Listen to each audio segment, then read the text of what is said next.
Olivier Zratib, je suis consultant indépendant et auteur. J'écris beaucoup, je publie beaucoup de textes et de documents sur mon blog Opinion Libre. Et j'essaye de partager deux passions qui sont une la passion de l'innovation et de l'entrepreneuriat, et l'autre la passion pour les sciences et les technologies, et montrer comment les deux se croisent dans mes différents documents. Le monde de l'informatique et du numérique, depuis les 35 ans où j'y baigne, a toujours vécu avec des vagues technologiques.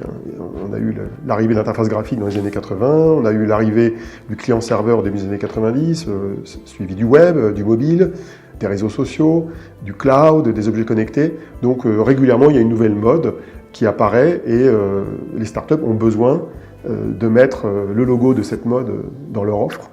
Aujourd'hui, c'est l'intelligence artificielle qui joue ce rôle-là, et il est clair que, on pourrait citer aussi la blockchain d'ailleurs, mais il est clair qu'aujourd'hui, l'IA est en tête de liste des effets de mode. Ça durera peut-être pas. L'impression que j'ai, c'est que ça peut durer quand même assez longtemps, parce que le potentiel technologique qui est derrière, et le potentiel d'usage qu'il y a derrière l'IA est quand même assez vaste.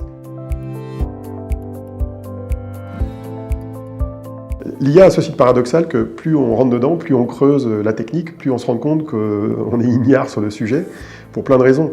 C'est un domaine qui évolue extrêmement vite, c'est un domaine où il y a des centaines de chercheurs qui sont très créatifs dans le monde entier, c'est un domaine où, par ailleurs, le passage de la recherche à la mise en œuvre pratique est relativement rapide. Pourquoi? Parce que les outils de développement et les technologies matérielles sont relativement communes et disponibles. Donc en fait, on voit rapidement tout ce qu'on peut faire avec, et le champ est extrêmement vaste, entre le traitement d'images, le traitement du langage, le traitement des données, les systèmes experts. Le champ d'application de l'IA est immense. C'est impossible de tout comprendre, d'un point de vue uniquement technique. On peut avoir une vision d'ensemble relativement vague des différentes techniques pour identifier les potentiels d'application, et ils sont très importants, mais c'est très difficile de maîtriser la totalité de ce sujet.